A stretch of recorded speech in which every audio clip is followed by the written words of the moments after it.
God that we are here faithfully serving the Lord. And we know that God needs people to give themselves to the Lord and be happy and joyful in serving the Lord. Amen? We are in this church and we are taking care, through the help of the Lord, this church, through our services, through the things that God is leading us to do as people of God. And we know that God is blessing this church, no matter what.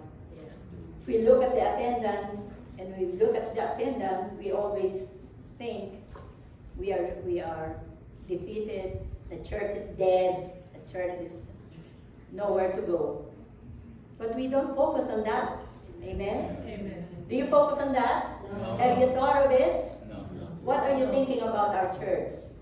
See, we have to always be on the positive. Always think that it's not us, it's not our work, but it is the work of God through us. If we are open to God, if we are faithful to God. He's going to use us.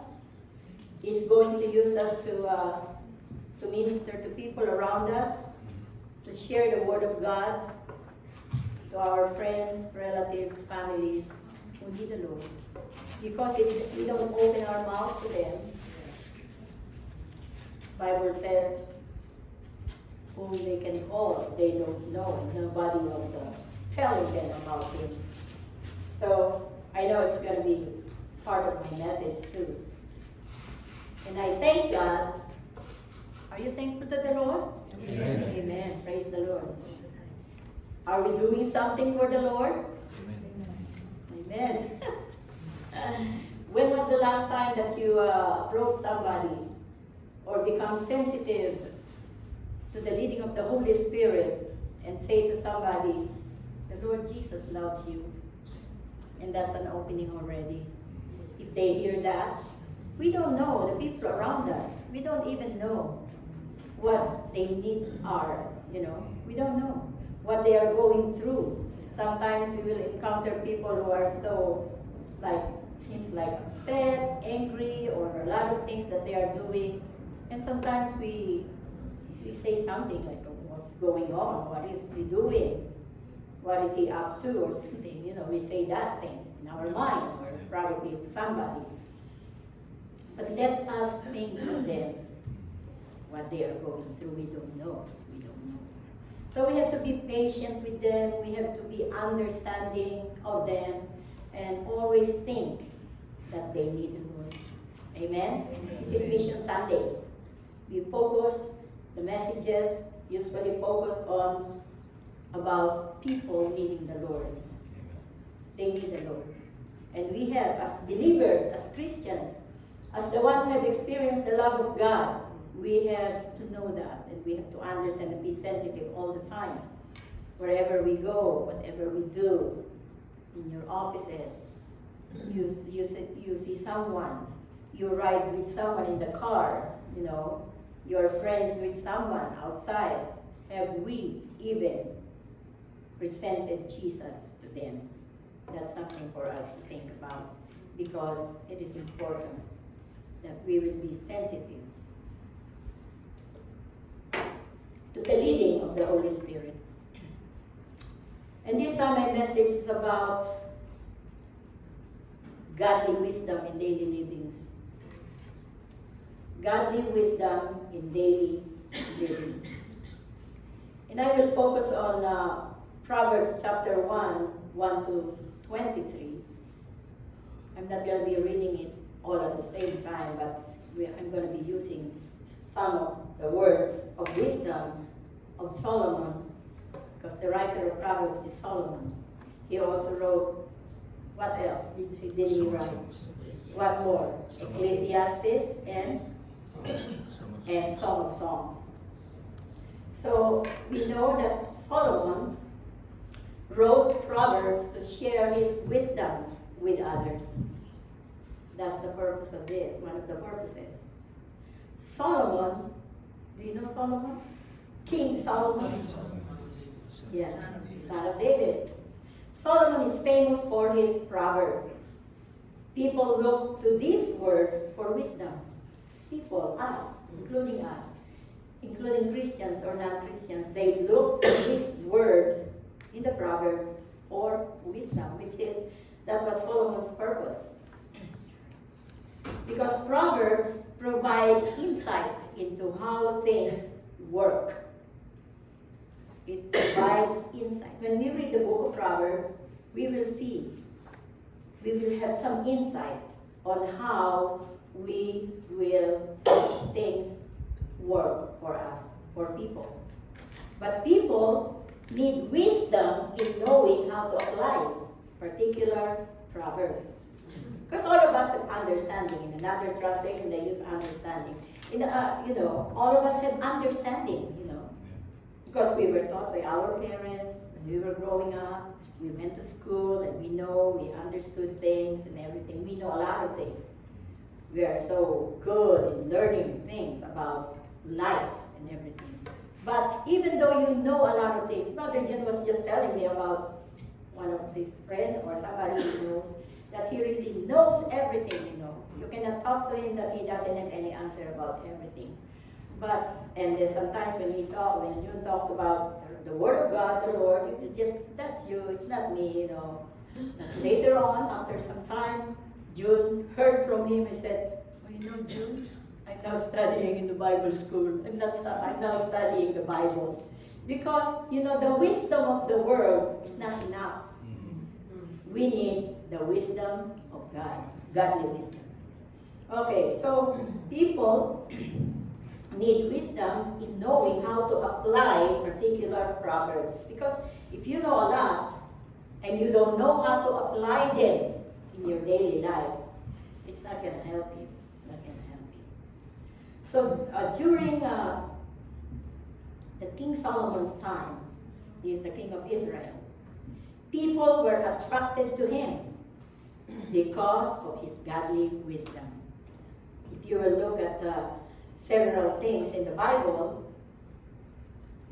title in the Bible, if you look at the Bible in 1 Kings 3:16 to 28, you will see how King Solomon was called, it was called in the heading Judgment of Solomon.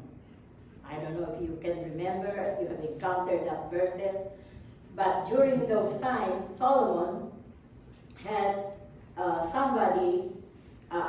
two mothers came to him as king. And he is full of wisdom, he's famous, full of wisdom. People come to him. They sought him because of his wisdom. So anyway, two mothers came to him, and they were trying to claim one child, as they are the mother, he or she. Both of them, two mothers. Mother one claims that the child is hers. Mother two claims that the child is hers. So in story from the Hebrew Bible, in which Solomon ordered the baby to be cut in half. Have you heard that before? Yeah. Okay.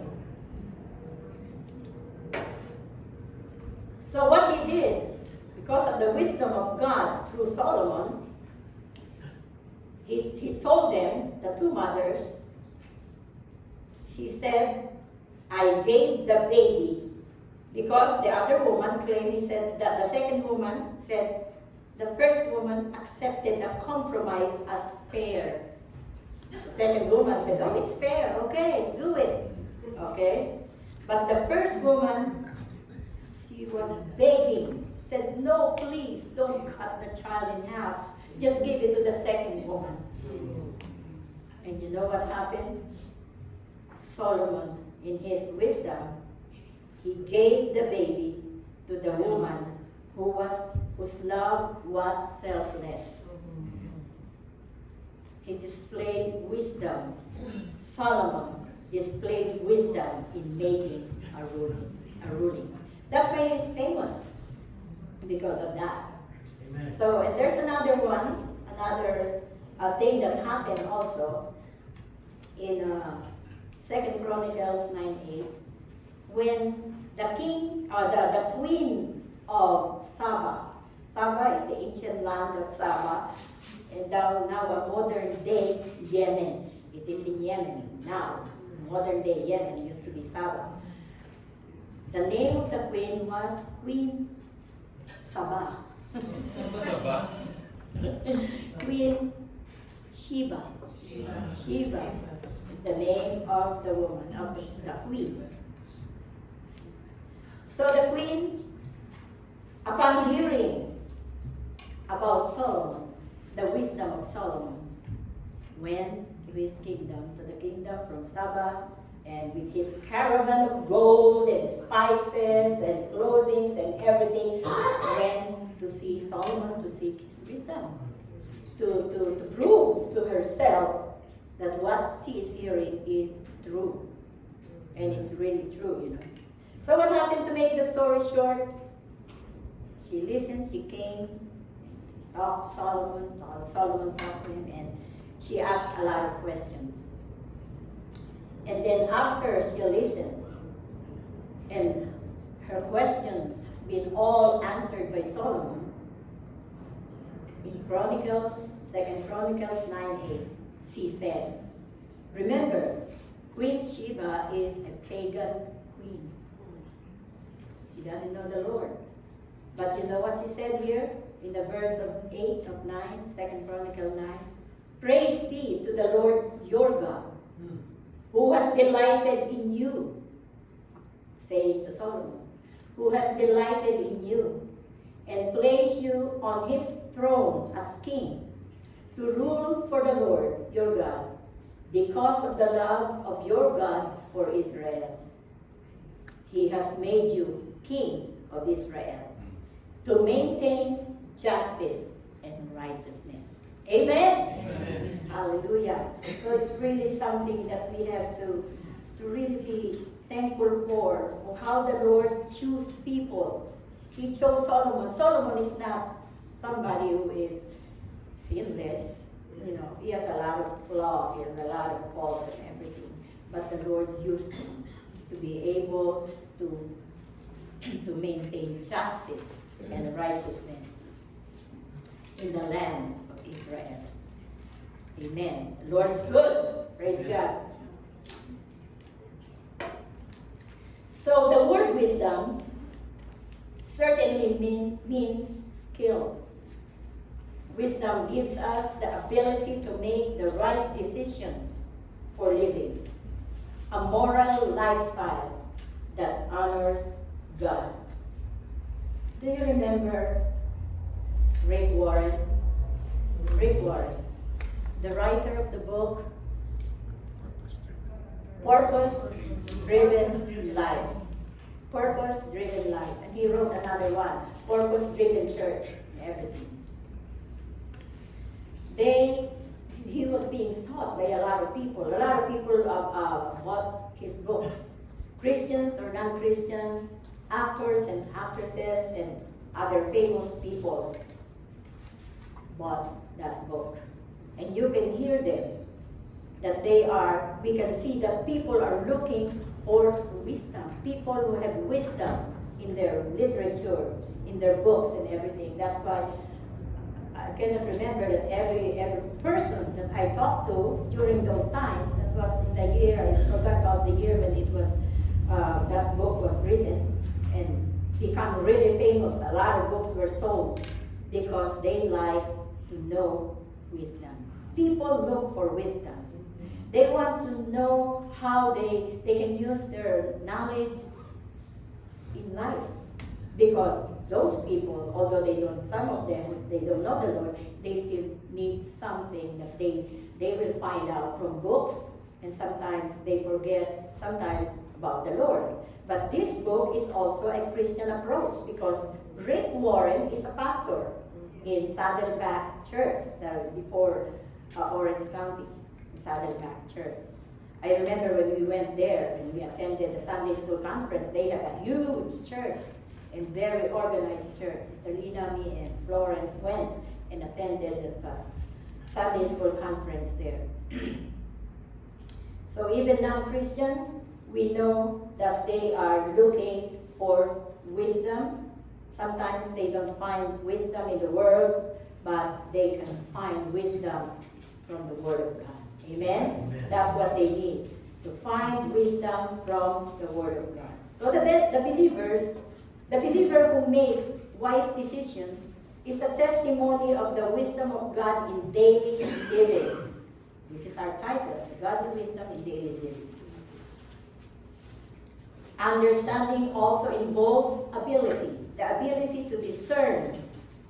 That's another thing, discernment. To discern between right and wrong.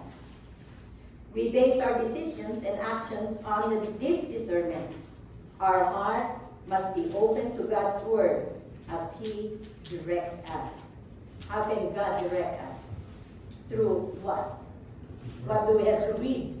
The Bible, the Word of God. He directs us through our knowledge of the Word of God. And this helps us recognize and choose godly values. Amen. Amen. Recognize and choose godly values. So that's what we all need. So the first verse in Proverbs is this. In verse 1, in chapter 1, verse 7, the fear of the Lord is the beginning of knowledge, but fools despise wisdom and discipline. Amen? Without the fear of the Lord, if you are not a believer, if you don't fear the Lord, if you don't submit to the Lord, you don't even give the Lord a chance to work in your life, the knowledge or the wisdom is not beginning in you. The beginning of knowledge, the fear of the Lord, and that is very important, the fear of the Lord. Shall we pray?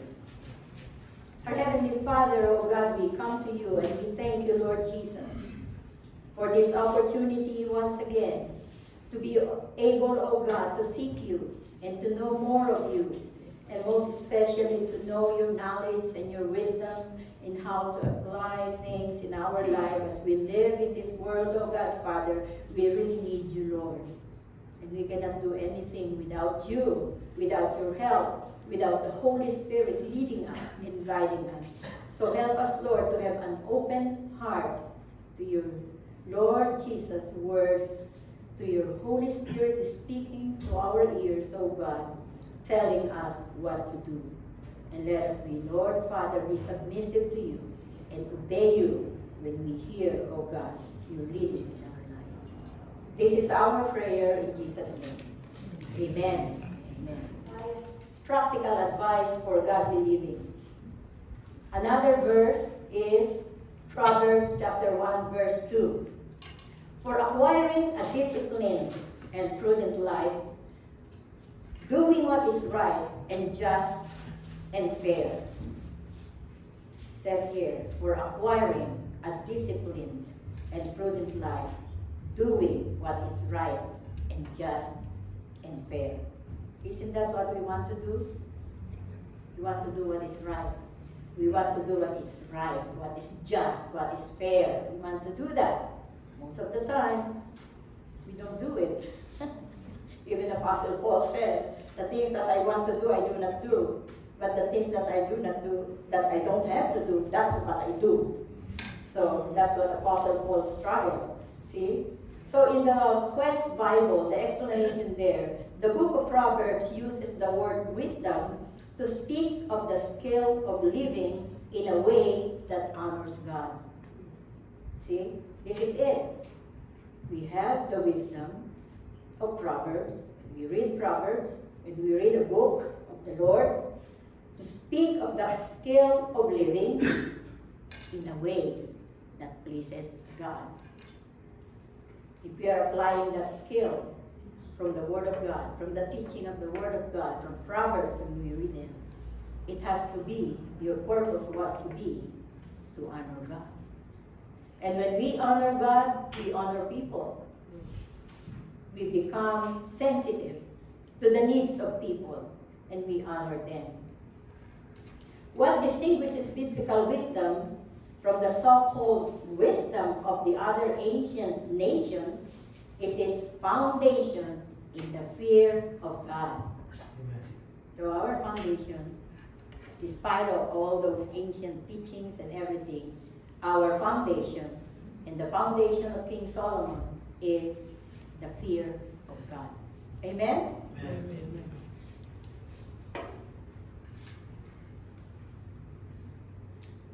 Like in verse 7 that we have read, the fear of the Lord. It's a foundation. Since God is the source of wisdom, reverence for God is the controlling principle for applying these wise observations about the ways of life. Solomon calls his observations, this is what he did, to observe life living around him. And that's where he based his Proverbs, what he wrote in the book of Proverbs, and in those two other books that he wrote.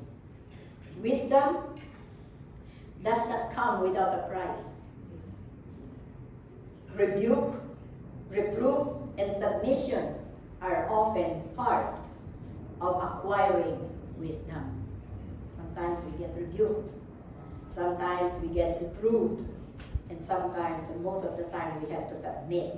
We have to submit to the teachings, to the leading of the Spirit of the Lord, because it is part of acquiring wisdom. We don't open our hearts to God. We don't submit to God. Somehow, sometimes, we cannot apply. We don't know how to apply the wisdom that we get from the Word of God. Sometimes we get our rebuke from reading, the Word of God. And we get our reproof when we are getting corrected by the messages that we listen. Anywhere you listen, the message from the Lord. So reverence for God, we have to revere God, causes us to submit to God's rebuke and reproof. Because we revere God, because we love the Lord, then it causes us to submit to Him and really accept what He is teaching us in the Word of God. When you attend Bible study, you get some words of wisdom. You learn something when you read the Word of God. As we face the world that promotes values that oppose the Bible, remember, we know that. We are in this world, but we are not of the world. Okay? We face the world, and the world promotes values that oppose the Bible. Wherever we go, when we meet people, when you say about the Word of God, they say something else. They oppose the Bible. Only God can provide us with wisdom we need. Only God. When they oppose us, sometimes, I hear people, when they are opposed, like when they are witnessing or saying something, come to church, oh, the Lord loves you, you need the Lord, or something like this. Sometimes they get offended. They get offended because they don't want to hear them saying that. But let us face what we are facing here in this world. They oppose Christians. They oppose righteousness. And we know why they oppose righteousness. Because the prince of this world, who is the prince of this world? In the air, everywhere, he's there, is telling us to oppose the word of the Lord, oppose the Bible. In Proverbs chapter 1, verse 10 and 15, it says, in verse 10, my son, if sinners, if you are sleepy, my son, if you are listening and you are sleepy, wake up, my son. But the Bible says, my son, if sinners entice you, if sinners entice you, ini-entice ba kayo ng sinners? Do we get some enticement when you go places? Ayan, nai-entice na. If sinners entice you, do not give in to them. Do not give in. Kung inaantok ka magpaantok. Kung uminom ka ng gamot at natutulog ka, arpayan mo. Amen? Amen. So that's what it says in chapter 1 of Proverbs 10, verse 10. Okay? Do not give in to enticement. This is a warning against enticement, actually, in the Bible. The heading in your Bible, it says, this is a warning against enticement that we face every day. Another verse is verse 15. It says, another one, my son, do not go along with them. Oh my, wow. Do not set foot on their path. Set foot on their path. Do not go along with them. Wow, that's really, is it hard to do? Because we are in this world, we always go along with them, we always set foot where they set their foot on and everything there. But, it says, let's find out who is this son in the Bible, in what he is referring to. This son, in ancient times, writings of instruction or wisdom frequently used my son to refer to a person open to instruction and eager for knowledge. Amen. Amen. So it is not just for a son or for a daughter, for a man or a woman. It is for those who are open to instruction. Amen? Who are eager for knowledge. Amen? Amen. So here Solomon is addressing all individuals hungry for wisdom in spiritual and practical matters. We need it. Spiritual, practical, emotional. Solomon is addressing those individuals who are hungry for wisdom. Amen. Are we hungry for wisdom? Yes. Amen. The Word of God needs to be, we should have hunger and thirst after the wisdom of God. This instruction will benefit those who fear the Lord, who are open and hungry for wisdom. It will not benefit those who are not open, who are not hungry, who are not really asking and thirsting for the teaching of the Word of God. In Psalm, another scripture that I would like to throw in this message is Psalm chapter 1, verse 1. Blessed is the man who does not walk in the counsel of the wicked, or stand in the way of sinners, or sit in the seat of mockers. Well, amen. Praise God. Are we that man? No. Huh? Are we that man? Amen. Are we that woman? No. The man who does not walk. We are, because we don't walk. See? Your answer is supposed to be yes, we are, because we do not walk in the way of sinners.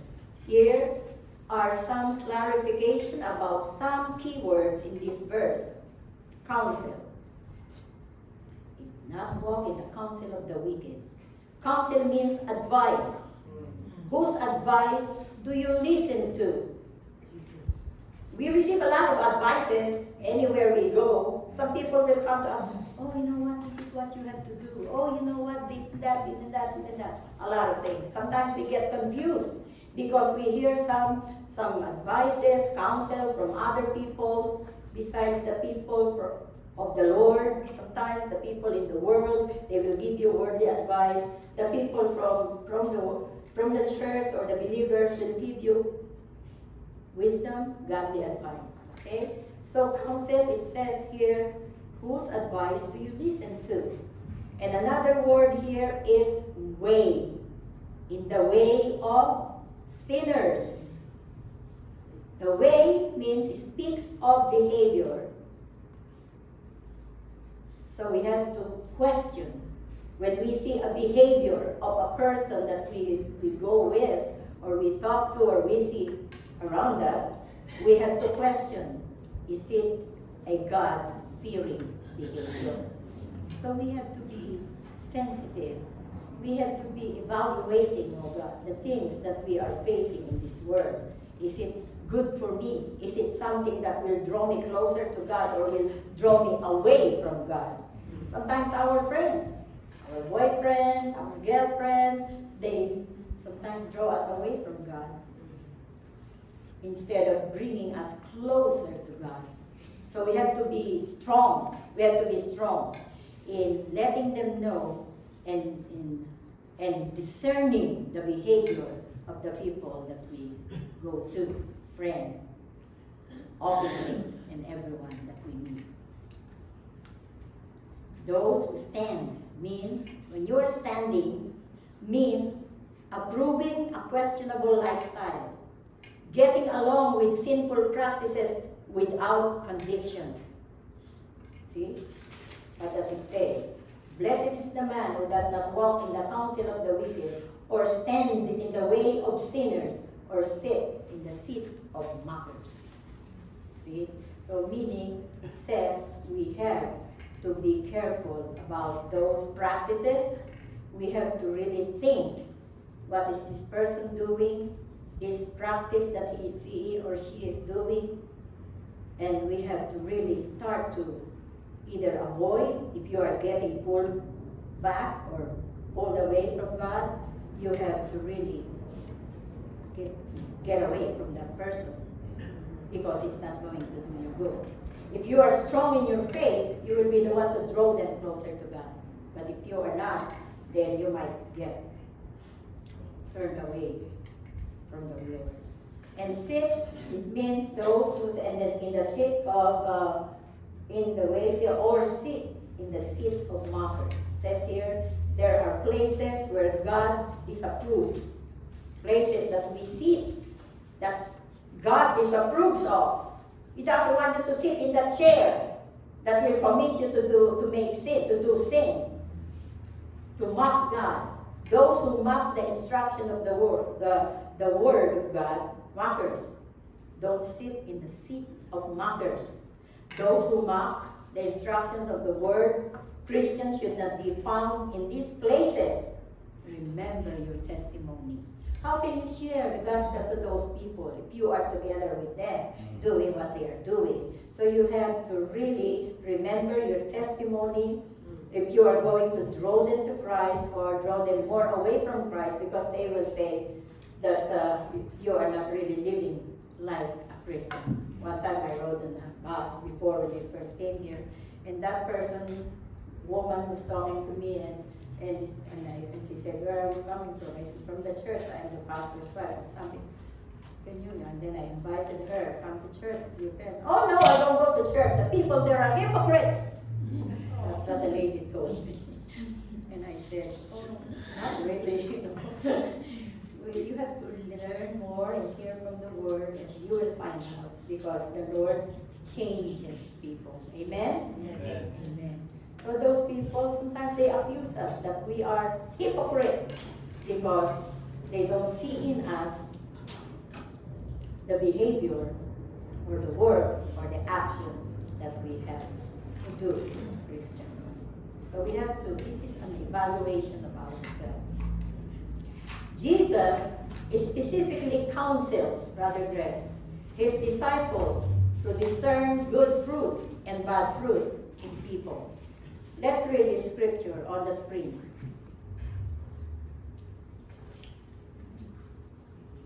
Yeah, 7:15 to 20. Brother Grace.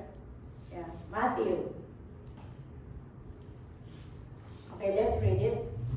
Watch out, everybody. Watch out for false prophets. They come to you in sheep's clothing, but inwardly they are ferocious wolves. By their fruit you will recognize them. Do people pick grapes from thorn bushes or figs from thistles? Likewise, every good tree bears good fruit, but the bad tree bears bad fruit. A good tree cannot bear bad fruit, and a bad tree cannot bear good fruit. Until 20.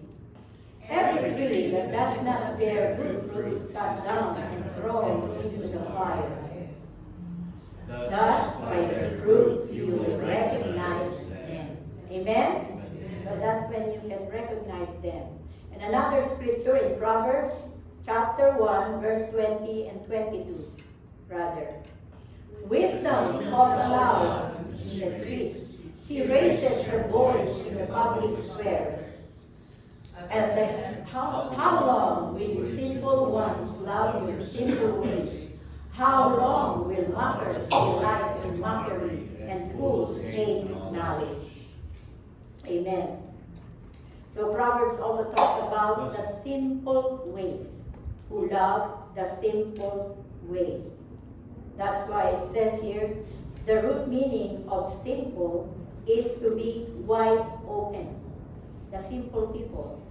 The root meaning is to be of the wide open. That is to be naive, accepting anything. A mocker is someone who cynically scoffs at morality. A fool is a person insensitive to moral truth, who reaps the sad consequences of short-sighted living. So why is wisdom valuable? Some of us will probably suggest practical examples why we need wisdom each day.